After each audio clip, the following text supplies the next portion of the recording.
time, guys. So today we're going to be solving question number 12, and this is from the SAT number 17. And the question reads, over the course of the passage, the main focus shifts from something.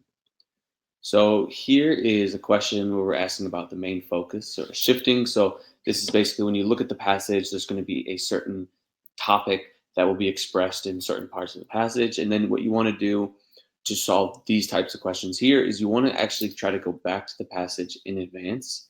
And what you want to do is you want to try to locate what I call sort of like logical breaks in the passage. So you can see normally in videos, what I'll do is I'll do a little passage outline.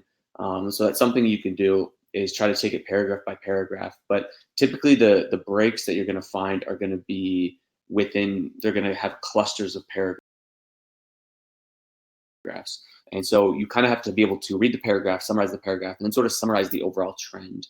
The other thing you can do is you can look through the passage for transition words, such as however, such as but, although, basically moments where obviously the focus is being shifted from one thing to another, and those words are pretty good indications that that's what's happening.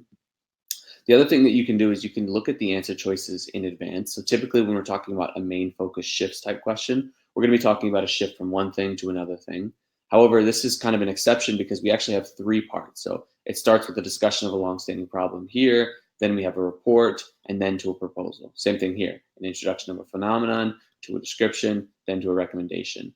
So we see that each of these come in three parts, each of these answer choices. So that means that the SAT is dividing the passage into three parts. So we may or may not be able to, in advance, sort of determine what these shifts are. But I would recommend trying to go at least back to the passage first to try to figure this out before you go to the answer choices. And if we go back, I actually think it's fairly easy for this passage to break it down into three parts. So the first part here is sort of we get this introduction or this discussion of pretty much the topic of what the passage is about. And that's basically about the fact that many voters, what they have very strong positions on complex issues, right? But they don't really have a deep understanding of these issues. So what they have automatic simplistic thinking about these ideas. So even though they have a lot of conviction and a lot of belief, it doesn't always manifest in being able to understand the actual nuances and details of what they believe. So that's sort of introducing this. And what they call this is the illusion of explanatory depth. So that's sort of the first break. And then what happens is we shift right here to the second part where it says, is it possible to shake such deep-rooted convictions? So we left the establishment of the fact that we have these deep-rooted convictions without maybe a lot of justification. And now we've transferred to basically this question being asked explicitly. And then we are introduced to Philip Fernbach, who's a psychological scientist who's trying to understand and basically solve this. And this continues. So basically we continue learning about his experiment and the results. And then we get a second experiment, which he discusses, and that continues for a long while in the passage. And for me, that sort of constitutes one unit. It's basically his experiment trying to figure out this question. Then we finally end up on these lines here where I think we can find a different shift.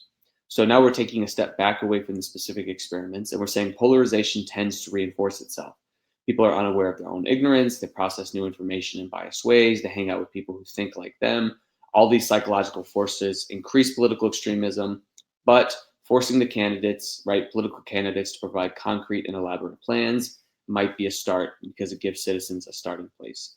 So we sort of end with this note about polarization in general, sort of some of the mechanics of polarization, and then it ends with sort of the suggestion of a possible way to basically fix or to approach this problem of polarization. So that to me seems like the most logical break into three parts, starting with sort of an introduction of this idea of how people have strong opinions on complex issues that they may not understand, an experiment designed to sort of see if they can shake those convictions, and then sort of an end with some comments on polarization and possibly a new solution. So we'll go to the answer choices, and what I'll do is make sure we look at all three parts of them, and we're just going to focus on trying to find something that's wrong with them. We know three of these have to be wrong, and so there's certain spaces or certain parts of these explanations that are going to be incorrect, so we got to locate those to eliminate. So let's just start with D. D says an observation of a trend, okay, to an analysis of its cause, and then to a proposal for a research study to validate the analysis. So an observation of a trend, I think that could kind of qualify for this. Maybe we could say there's a trend of voters having strong opinions even though it's not established as a trend. And then analysis of its causes, a little bit of that, but that second part doesn't really match this part here about the experiments. And then ending with a proposal for a research study to validate the analysis. So the problem that I have with this answer, or with this answer choice here, is that we don't really end with a proposal for a research study to validate the analysis. What this answer choice D fails to do is capture the fact that we already have 2 experiments that are being discussed in pretty great detail. And we don't really end with a new proposal for a research study. We sort of end with maybe a proposal for something that political candidates could do to limit political extremism. So for that reason, I would get rid of D. Then we have C, which has an explanation of 2 competing theories for a certain behavior. So that would be the introduction here. And already I'm a little skeptical of this because we're not introduced in the passage to 2 competing theories, right? All we're introduced to is sort of an idea, sort of a fact about political extremism, but no theories about them. Then we have a recap of a study designed to determine which theory is correct. And now my skepticism has kind of come to, has kind of increased because this second experiment, or sorry, this second part of this passage where they discuss the experiments are not designed to determine which theory out of 2 is correct. They're really designed to, like is up here, to know if it's possible to shake our deep-rooted convictions. Then finally it says, and then to a general account of a field's future. That would be as if we're discussing psychology or political psychology and talking about things that could happen in the future, which is not really what we have here. Instead, what we have is sort of a discussion of basically things that political candidates can do to limit or to reduce political extremism. So C is not a good answer choice. B says an introduction of a phenomenon, to a description of experiments concerning that phenomenon, and then to a recommendation based on the results of the experiments. So this one could seem plausible. An introduction of a phenomenon. Okay, that could match this first part here. We could say that this is the phenomenon of illusion of explanatory depth.